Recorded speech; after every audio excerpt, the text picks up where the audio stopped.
The stars were gone. Only fire remained. High above Earth, the night sky glowed red as thousands of alien warships blotted out the heavens. Each ship was a floating city, sleek black hulls wrapped in shimmering shields, their engines burning like miniature suns. From the ground, the sky looked wounded, torn open by lines of crimson light. Children pointed at the strange orbs drifting across the stars. Adults didn't speak. They only stared upward, faces pale as the sky turned the color of blood. News drones hovered silently, streaming the images across every city. No one could believe it had finally happened. The galactic dominion had come. For decades, humanity had refused to join them. Every other world had surrendered long ago, offering tribute and obedience. But Earth was stubborn. Earth was proud. Humanity would not kneel. Now the price had arrived. And it came in the form of one fleet, the Dominion's most elite. The message across the galactic networks was simple.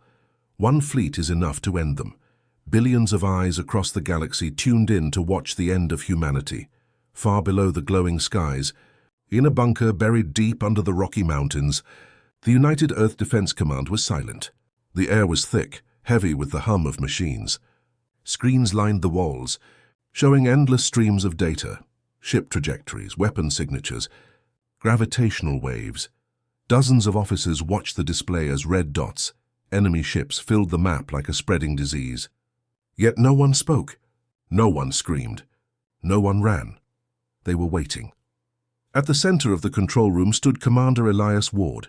His uniform was plain, his face shadowed by the cold light of the monitors. He was young, maybe 30, with tired eyes that had seen too much training and not enough war. He stood with his hands behind his back, eyes locked on the largest screen, where a vast alien flagship hung above Earth like a sword. Then the room trembled as the Dominion signal cut through every channel. The voice that followed was deep and echoing, the kind of voice that didn't speak, it declared. "This is Admiral Clier of the Galactic Dominion. To the people of Earth, your resistance ends tonight." The image sharpened. On screen appeared an alien covered in dark armor, his eyes glowing gold. Behind him stretched the endless command bridge of his flagship, filled with officers from a dozen conquered species. "You were given a choice," Clier continued, his words smooth and confident. "You refused to join civilization. You refused peace. Now you will learn fear. One fleet is enough to crush you." The transmission ended with a single tone that echoed across every device on Earth. Then silence. In the control room, some officers looked to Commander Ward, waiting for orders. But Ward didn't move. He stared at the blank screen and finally whispered, "They think we're silent because we're afraid. They're wrong." Above Earth, Admiral Clier smiled. He turned to his second officer, a creature of scaled skin and sharp teeth. "Their defense grid remains offline. No movement. No transmissions. Their silence is surrender." The officer hesitated. "Admiral, they are a young race, yes, but unpredictable. They have fought wars before." Clier laughed, a low sound that echoed across the bridge, against themselves. Primitive conflicts fought with powder and smoke. "They are insects. Brave, perhaps, but insects nonetheless." He raised a clawed hand, motioning to his fleet commanders. "Begin orbital alignment. Fire when ready." The order spread across the fleet like a wave of electricity. Massive cannons began to glow, charging with red energy. From orbit, they aimed downward, toward cities, oceans, continents. The world below was about to be erased. On Earth, people gathered in streets, parks, and rooftops, staring up as the red glow grew brighter. Some prayed, some cried. Others simply stood, unable to believe the end of everything they knew was arriving so quietly. And yet far beneath them, in bunkers, submarines, and hidden installations, humanity's heart still beat. Generals whispered into secure lines. Satellites silently rotated into position. Deep beneath the Pacific, hidden under the seabed, dormant systems flickered to life. But none of it showed on any scanner. The defense grid remained dark, by design. Ward turned to his officers. "Let them think we're broken. Let them believe their fleet is enough." A young lieutenant swallowed hard. "Sir, are we ready?" Ward's expression hardened. "We've been ready for 20 years. He walked to the command table. On its surface, a holographic image of Earth and the Dominion fleet rotated slowly. The enemy's formation was perfect, too perfect. They had no idea what they were flying into. Ward's voice dropped to a whisper. They studied our history, but never our patience. Back aboard the Dominion flagship, Admiral Clear raised his arm. Fire! The command was simple. The results were not. From orbit, thousands of crimson beams erupted at once, slicing through the atmosphere. The night sky turned white-hot as plasma bolts tore through clouds, creating sonic booms that shook the ground. Entire mountain ranges glowed under the heat. The ocean steamed where the blast struck water. The people of Earth fell to their knees, watching as the heavens rained destruction. For several minutes, the bombardment continued, each blast precise, measured, almost surgical. When it stopped, only smoke and silence remained. The aliens expected screams, distress signals, chaos. Instead, they received nothing. Clear frowned. Status? Targets hit. No retaliation detected. Surface power readings. Minimal. Clear leaned forward, eyes narrowing. Minimal? Not zero? The officer nodded nervously. Minimal, sir. There are irregular fluctuations under the planet's surface. Explain. Before the officer could answer, one of the Dominion's sensors began to beep, a faint, rhythmic tone. Then another. Then a dozen more. Lines of unreadable data flooded the screens. What is this? Clear demanded. Unknown. It's coming from the planet's magnetic field, like a pulse. Clear turned to the viewport, watching Earth spin below him.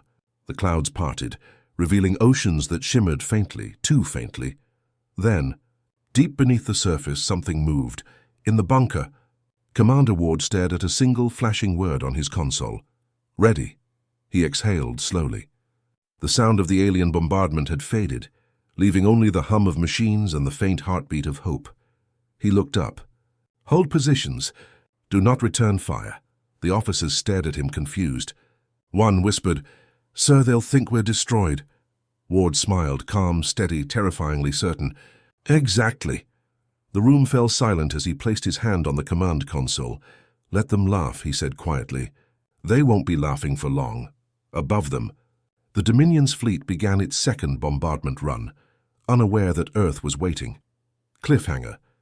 The first blast fell toward the surface, and Earth still did not respond, but something deep below had finally begun to wake.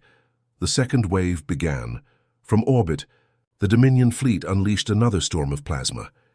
The blasts painted the sky red, turning clouds into fire and oceans into mirrors of flame. Entire continents glowed from space, outlines of cities vanishing under light so bright it looked holy. And yet, there was no answer. Earth stayed silent. No distress calls.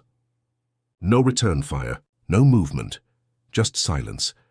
Admiral Clear stood tall on the bridge of his flagship, the crown of eternity, staring at the glowing planet. His officers cheered, the sound of victory echoing across the massive hall. It is done, said his second-in-command. The surface is scorched. No signals remain. Humanity is finished. Clear's gold eyes gleamed. As I promised. One fleet was enough. He turned to the communications pit. Broadcast to the Dominion Council. Let the galaxy see the death of defiance. Across the stars, countless worlds tuned in, on desert planets and frozen moons, in massive orbital cities and hidden colonies. Trillions of beings watched as Dominion news anchors replayed the footage, Earth burning. Laughter filled the channels. The humans had fought for centuries to stay free, and now they were nothing but ash. Primitive species, one commentator mocked. Always so loud before they die, said another. In the outer colonies, merchants raised glasses of blue fire wine. On the Dominion homeworld, crowds celebrated in the streets. The message was clear. Resisting the Dominion was hopeless. Even Earth, the defiant world, had fallen with just one fleet. But somewhere in dark corners of those same worlds, a few quiet voices whispered doubts. Why hasn't their defense grid shown itself? Why no explosions, no counterattack? Why so quiet? Deep beneath Earth's blackened clouds, inside the Erebus command bunker, Commander Elias Ward watched the same broadcast. The enemy's victory speech played on his monitor, every word dripping with arrogance. He didn't blink. He didn't smile. He just watched. Then he turned to his officers. Mute it! The sound cut off instantly, leaving only the soft hum of power cores buried deep under the ground. Around him, Dozens of men and women sat at their stations, faces pale in the dim blue light. Lieutenant Hannah Ruiz broke the silence. "Sir, we've got planetary scans from the upper atmosphere. Damage is widespread, but deeper systems remain stable. The grid is untouched," Ward nodded. "Good, keep it that way." Ruiz hesitated. "They're broadcasting to the galaxy, sir. Billions are watching. The Dominion thinks we're gone." Ward looked up, meeting her eyes. "Let them think that." He turned back to the main display, a giant hologram showing the enemy formation. Every ship's position, speed, and firing pattern was being recorded by stealth satellites hidden in orbit. "They think they're teaching us fear," he said quietly. "But they're showing us everything." The heartbeat grew louder. Not a real heartbeat, but the sound of something vast and unseen, vibrating through the planet's crust, pulsing up from the deep. Admiral Clear stood on his command deck, his golden eyes locked on the glowing sphere below. The Earth was dark now. Its cities had stopped burning. The atmosphere shimmered with heat haze, and smoke wrapped the continents like a shroud. But that pulse, it would not stop. "What is this nonsense?" Clear growled. "Why can't we block it?" His officer's voice trembled. "It's everywhere, Admiral. It's coming from under the surface. The whole planet is resonating." "Resonating!" Clear slammed a fist against the console. "With what?" The officer didn't answer. No one could. The Dominion fleet's scanners showed energy rising from Earth's core, slow, steady, measured. Clear leaned closer to the main display. "They're trying something," he muttered. "Find it, stop it." Before... He stopped mid-sentence as the image flickered. All communication screens blinked with static one by one. The hum of the fleet's power grids faltered. The Dominion's flagship trembled as the bridge lights dimmed. "Admiral, we're losing sensors." "Shield relays down on Deck 4. Power grid fluctuation, source unknown." Clear's claws tightened. "No, it can't be. That planet is dead." But deep inside, for the first time, he wasn't sure. Far below, under miles of rock and steel, Commander Elias Ward stood before the main console of Erebus Core. The walls of the bunker glowed faint blue, alive with moving light. Streams of data ran across every screen, forming patterns too fast for the human eye to follow. "Core synchronization complete," said the AI's calm voice. "Planetary defense grid status dormant. Awaiting activation command." Ward's face was pale in the glow. Around him, officers whispered nervously as they watched energy readings rise higher than ever before. Lieutenant Ruiz swallowed hard. "Sir, Erebus is reaching full power, but we still have no authorization from High Command." Ward didn't look at her.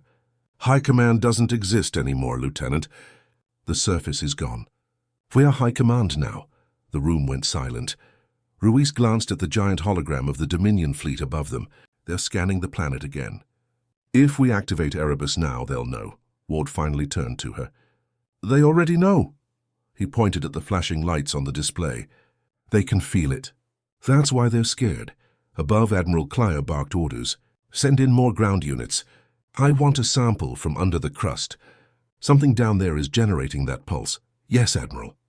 Dozens of landing craft detached from the massive ships, their engines roaring through the smoke-filled atmosphere. They dove through the clouds, heading straight for the dark surface.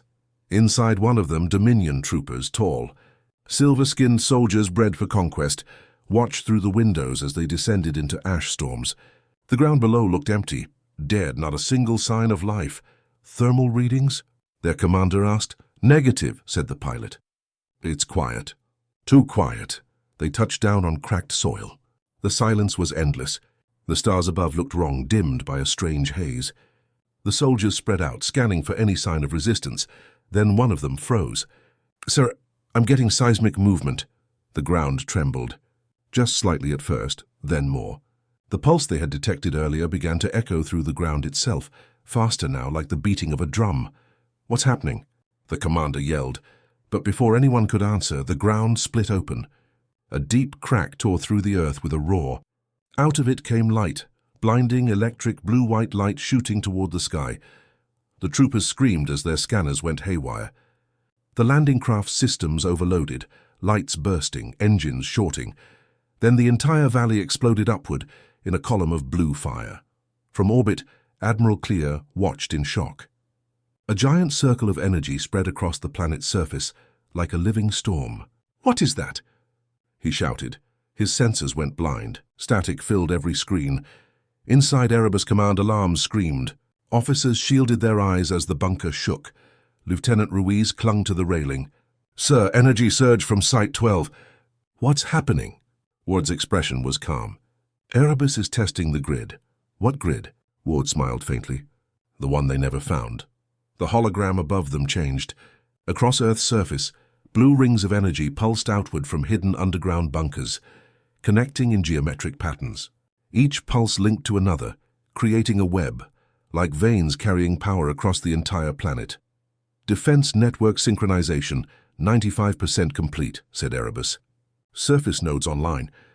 Awaiting authorization." Ruiz's voice shook. "Sir, if we activate it now, it could kill everything on the surface." Ward's eyes didn't move from the hologram. "There's nothing left on the surface." He raised his hand to the control panel. "Do it." Above, the Dominion fleet was in chaos. Ships spun off formation. Communications collapsed. Their targeting systems refused to lock onto anything below. The pulse from Earth had grown so strong that it scrambled sensors across multiple wavelengths. "Admiral, energy levels increasing. It's not stopping. Shields dropping to 60%. We can't compensate. Weapon controls unresponsive." Clire's rage boiled over. "Fire at will. Destroy the source!" The fleet fired again, thousands of plasma bolts raining down toward the planet. But before they could reach the ground, something impossible happened. The atmosphere itself lit up. Invisible lines of energy, now visible to the naked eye, formed a massive dome around the planet, shimmering blue light curving across continents and oceans. The plasma fire struck the barrier and vanished, dissolving into bursts of static. Clire's eyes widened. "A shield? That's impossible." They had no fleet, no energy infrastructure, no. He stopped. His mind finally understood. Earth hadn't been silent because it was weak. It had been silent because it was charging. In the bunker, the room glowed bright as the shield activated. Power meters hit maximum. The air felt electric, vibrating with invisible energy. Lieutenant Ruiz stared at the screen. "It's working." "The barrier's holding." Ward nodded slowly. "Phase 1 complete." Ruiz looked up, terrified. "Phase 1? There's more?" Ward didn't answer. He just stared at the hologram showing the Dominion fleet trapped above. "They think they've seen all we can do. They haven't seen anything yet." On the flagship, Admiral Clear's officers shouted over the alarms. "Admiral, our long-range comms are failing. The broadcast, it's gone. The galaxy can't see us anymore." Clear's face darkened. "No witnesses," he whispered. "They've cut us off." And for the first time in his life, he felt it. Fear, not of humans, not of their weapons, but of what could make an entire planet move as one mind. He looked down at Earth, now glowing beneath a living blue shield, and whispered, "What have you done, humans?" In the silence of space, the fleet floated helplessly. The galaxy that had laughed moments ago now stared at blank screens. No one could see what was happening around Earth. No signal escaped. The Dominion's mightiest fleet was trapped, and deep below the planet's surface, the voice of Erebus whispered into the dark, "All systems ready." Awaiting counter-strike command, Ward took a deep breath. His voice was steady. "Not yet. Let them panic first." The battle above Earth was chaos and light. The alien fleet had burned through half of the planet's orbital mines, turning the sky into a swirl of explosions. Every camera, every satellite, every broadcast in the system caught the same scene: humanity on the edge of extinction. And yet, no human fleet had appeared. No great defense armada, no miracle weapon. Only silence. From his warship, Admiral Clear stared at the blue planet with cold amusement. "Is this all humanity has?" he said, his scaled mouth curling. "Their silence is surrender." His second officer, a younger alien with bright silver eyes, shifted uneasily. "Admiral, their orbital grid still has power. They're not targeting us, but something's active." Clire waved him off. "Let them hide behind their silence. Soon there will be nothing left to protect." He turned toward the communication panel. "Prepare the final bombardment. Every weapon, every ship, end this world." Deep underground, Commander Elias Ward stood in the dim war room of the Terran Defense Command. Screens glowed with faint light. Engineers whispered. Generals stared at countdowns that never moved. For hours they had done nothing while the world above burned. Every news station across the planet was screaming the same question. Why isn't Earth fighting back? Ward's hands were trembling slightly as he typed a code sequence into a hidden console. A black window opened. It displayed 2 words. Black signal, armed. Are you sure about this? A scientist whispered behind him. We haven't used it since... Ward turned, eyes cold. Since Titan fell. Yes, that's exactly why we're using it now. He pressed enter in orbit. Hundreds of alien ships advanced in formation, surrounding Earth from every direction. Then suddenly every Dominion ship's systems flickered. Lights dimmed. Shields dropped for half a second. Then again, Clear's head snapped around. What was that? Unknown interference, Admiral, cried a technician. It's not local. Wait, there's something in the comm band. A pulse. A single signal repeated every few seconds. A pulse, steady and deep. Thump, thump. Thump. Clear's brow furrowed. Is that a heartbeat? The officer swallowed. No, sir. It's a code. Terran encryption. Before anyone could decode it, the fleet's sensors lit up with a new contact. At first it looked like a meteor swarm. Thousands of fast-moving objects entering the atmosphere from Earth's far side. The silence after Admiral Clear's death didn't last long. Far beyond the moon, deep in the cold darkness between stars, the rest of the Dominion Armada arrived. It was not one fleet. It was a wall, thousands of ships stretching across the void, their engines glowing like a second sunrise. Their arrival blotted out the stars again. The night sky over Earth turned red once more. From the ground, millions of people saw it, not through news broadcasts but with their own eyes. The air shimmered with falling debris from the destroyed First Fleet. The ocean boiled where burning wreckage crashed into the waves, and then above it all came the sound of a strange thunder. A low, endless rumble, the hum of thousands of alien reactors charging weapons. Humanity had won the first battle, but this was war. Deep beneath London, in the hidden command complex known as Vault 9, Commander Elias Ward stood before the holographic display of the incoming armada. The scale was overwhelming. Each Dominion dreadnought was larger than any human city. Each carried enough firepower to vaporize continents. And there were hundreds of them. Ward's face was calm, but his pulse raced. Around him his officers whispered in disbelief. They brought their entire force, one said. Every ship from the outer sectors. They won't stop this time. Ward turned toward Admiral June Harlow, her face projected from the orbiting ship TSV Atlas. Admiral, he said, we knew this could happen. Are Revenant fleets ready? Harlow nodded grimly. They're in position around Mars, Titan, and the Belt, but if that armada reaches Earth orbit, even we can't hold them off for long. Ward looked at the map again. There were no good options. Humanity had built weapons for defense, not for a full galactic war, unless... He turned to the far side of the command table, where a single black folder lay sealed with a red insignia. Project Zeus. Everyone in the room froze. Sir, said Dr. Imani, the lead scientist, you can't be serious. That project was locked away for a reason. Ward's voice was steady. It's the reason we're still alive. He opened the folder.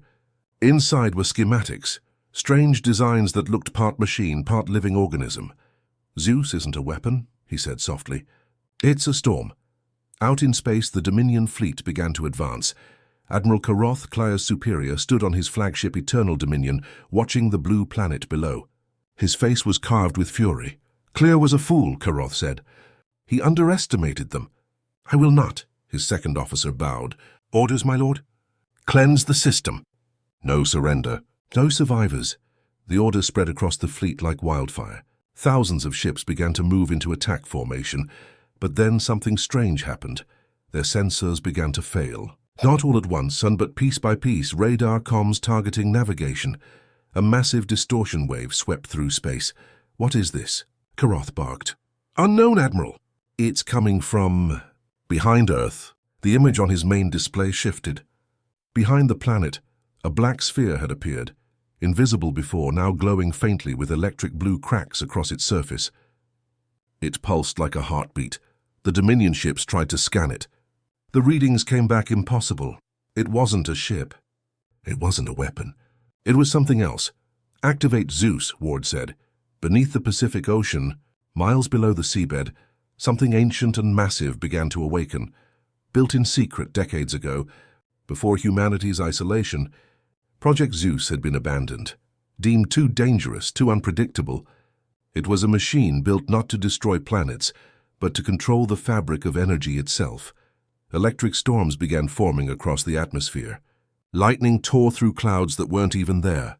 Oceans glowed with white fire as the planet's magnetic field twisted unnaturally.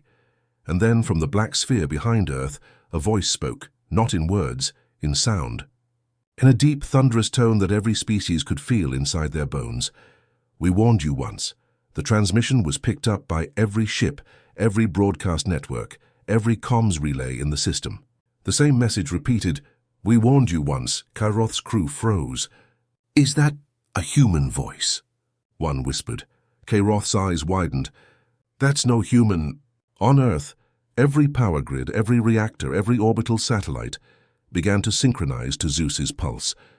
Dr. Imani stared at the readings. "It's alive," she whispered. "It's feeding off our energy." "And theirs." Ward nodded slowly. "Good. Let it." As the Dominion fleet opened fire, their energy beams twisted mid-flight, bending, curving, and striking their own allies. Ships collided. Reactors overloaded. In less than a minute, chaos spread through their formation. "What's happening?" Kairoth roared. "Sir, our weapons are turning against us." The field, it's rewriting power flow. Zeus was rewriting the laws of energy around Earth, turning every Dominion weapon into a mirror that reflected destruction back at its source. From orbit, Admiral Harlow's fleet launched their counterattack. Swarms of human ships darted through the chaos, striking enemy cruisers as they burned themselves apart. For the first time in galactic history, a human weapon had turned the Dominion's might against them. But deep beneath the ocean, Zeus began to glow brighter, too bright. In Vault 9, alarms blared. "Commander," Dr. Imani shouted. "It's absorbing everything. If we don't stop it, it'll collapse the planet's core." Ward clenched his fists. "Can it be contained?" She shook her head. "It's beyond control now. It's choosing." Ward's voice went quiet. "Choosing what?" The ground trembled. Across the world, lightning struck in every direction. From the black sphere in orbit came one final pulse. A massive wave that silenced everything. Every Dominion ship stopped moving. Every weapon went dead. The stars went dark. Then the voice came again. Soft but clear. "You should have stayed away." In one blinding flash, the Dominion armada vanished, torn apart by their own power, erased from existence. But when the light faded, the black sphere was gone too. And with it, all trace of Zeus. Ward stared at the silent sky feed. The planet was safe. The war was over. Or so it seemed. For 3 days, Earth celebrated. Cities that had been hiding underground opened their skies again. The people who had whispered in fear now sang, cried, and watched the sunrise with trembling joy. The Dominion fleet was gone, erased by humanity's own power. Every screen, every broadcast across the solar system repeated the same words. Victory for Earth. Humanity survives. But deep under the Pacific, in Vault 9, Commander Elias Ward didn't celebrate. He stood alone in the silent command room, watching the radar screens that no one else wanted to look at anymore. The sky was clear, yes, but the deep space sensors told a different story. There were signals, weak, distant, repeating, and they all carried the same rhythm. Thump, thump, thump. The same heartbeat that had once meant Earth's defiance, now echoing from somewhere far beyond the edge of the solar system. On the TSV Atlas, Admiral June Harlow floated in her ready room. Reading the reports, Dominion fleet confirmed destroyed. No survivors. Zeus lost, presumed offline. Earth status, a recovering. Her officers cheered. Yet she couldn't shake the cold feeling in her chest. She turned to her communications officer. "Pull up long-range telemetry." "I want every deep space probe awake." The officer hesitated. "Ma'am, are you expecting trouble?" Harlow looked out the window where the stars burned quietly. Victory always attracts witnesses. 12 hours later, she was proven right. A small Terran probe, Voyager Sentinel-3, orbiting near Neptune's shadow, picked up something. A pulse unlike anything before, not a transmission, not a ship, something deeper. The signal repeated the same phrase, translated automatically by the ship's AI. "You used what was not yours." Then the probe went dead. In Vault 9, Ward called an emergency meeting. The room was full again. Generals, scientists, analysts, and survivors from the old Revenant program. Dr. Imani projected the waveform of the signal. The sound filled the room, exceed low, resonant, almost like a breath. "It's not Dominion," she said softly. "The coding structure is older. Much older." "How old?" Ward asked. She hesitated. "Pre-Dominion. Maybe pre-galactic. We have no record of it." Ward crossed his arms. "Where's it coming from?" "Deep space," she said. "Past Pluto, no known system there. But something's moving. Moving. Yes, fast, toward us." In the outer solar system, beyond the orbit of Neptune, space shimmered. A tear, like a wound, opened in the fabric of reality. From it emerged three shapes. Not ships. Not anything built by hands. They were vast, twisting forms of black metal and light, changing shape as they moved. To Dominion sensors, they would have been invisible. To human scanners, they appeared as echoes, phantoms made of gravity itself. Each one pulsed with a faint blue energy. Each one beat with the rhythm of the black signal. They drifted slowly toward the inner planets, silent, unstoppable. Admiral Harlow watched the readings with disbelief. "They're not attacking," she said. "They're just scanning everything." On the screen, the shapes passed near Saturn, brushing its rings like ghosts through dust. A moment later, thousands of satellites across the system went dark. Dr. Imani's voice came through the comm from Earth. "They're absorbing data, history, technology, even communication logs. It's like they're reading us." Ward spoke quietly. "Then they've found what they were looking for." "What?" Harlow asked. He looked up, his face grim. "Zeus." The Atlas crew tried to contact the entities. Every signal came back distorted, like whispers echoing from a cave. But one fragment made it through. "You called to the dark," it answered. The room went silent. The stars were dying. From every human outpost and every deep space satellite, the same message came through. Stars across the edge of the Milky Way were going dark. Not exploding, not collapsing, just vanishing. The sky that once glowed with millions of lights was now empty in places, black holes of silence where suns had been. Earth scientists didn't understand it. The generals didn't either. But Commander Elias Ward had one idea, and he hated it. "It's them," he whispered, staring at the blank map of the night sky. "The entities. They're consuming starlight to rebuild something." Across the command table, Dr. Imani nodded slowly. "They're feeding, and every star they drain brings them closer to us." The room fell silent as another light blinked out on the map. This time it wasn't far, and it was Mars in orbit. Admiral June Harlow stood on the bridge of the TSV Atlas, now surrounded by humanity's surviving fleets.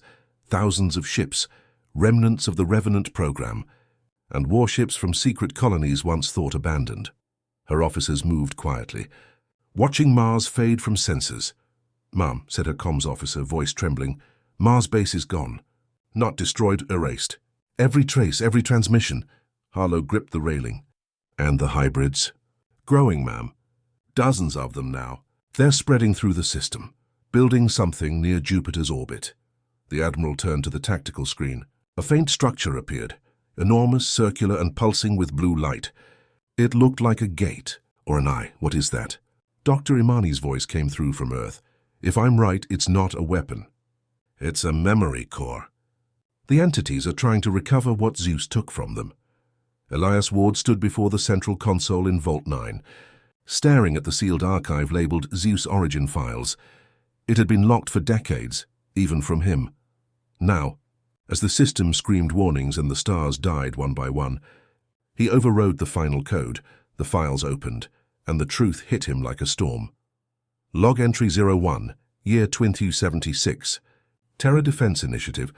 Project Zeus was not discovered. It was found. Deep beneath the Arctic ice, our team uncovered an ancient core, older than any civilization on Earth. It was not alien. It was ours. The core called itself the memory of fire. It warned us of something it once contained, a weapon designed to end wars before they began. But it needed a voice. So we gave it one. We called it Zeus. Ward read the rest of the entries in silence. The truth was simple and horrifying. Zeus was never human technology.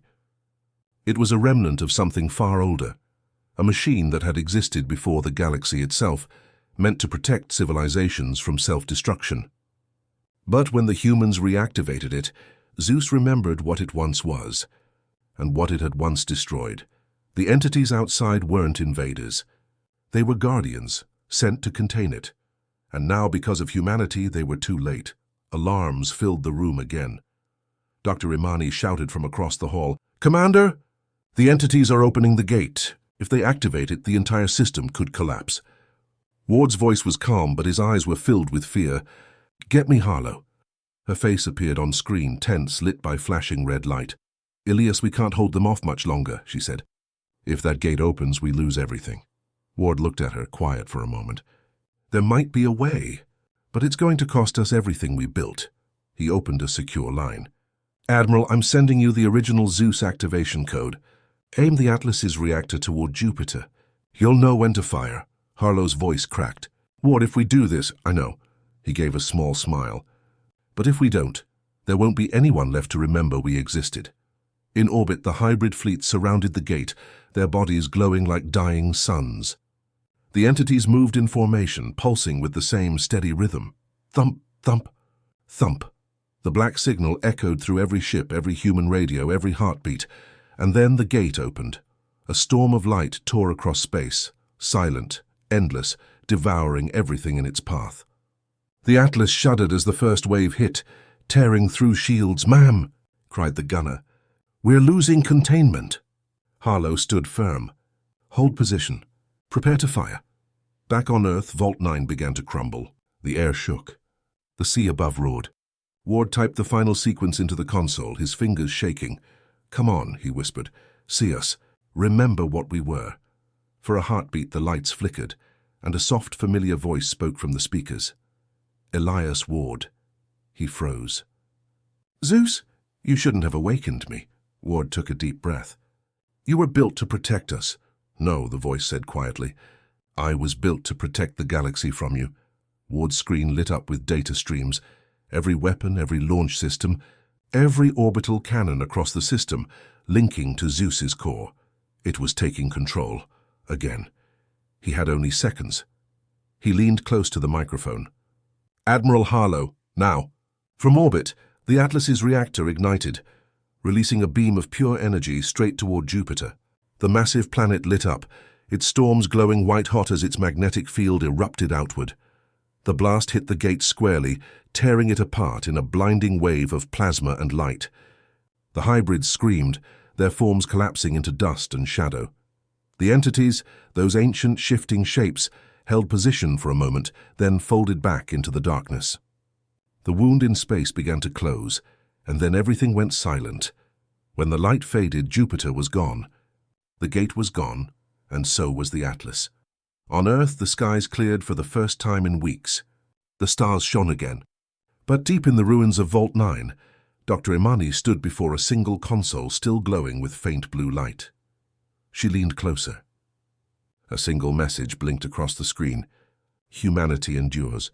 Fire sleeps." And beneath it, a heartbeat. "Thump, thump, thump," she whispered. "Ward!" The console shut off. The screen went dark. Epilogue: 50 years later, a small Terran ship drifted near the edge of known space. Its sensors picked up a faint signal, repeating endlessly from deep beyond the stars. You called to the dark. It remembered your name, and with that the transmission ended. The stars flickered once more, and then for a moment the galaxy seemed to listen, because the fire hadn't died. It was waiting.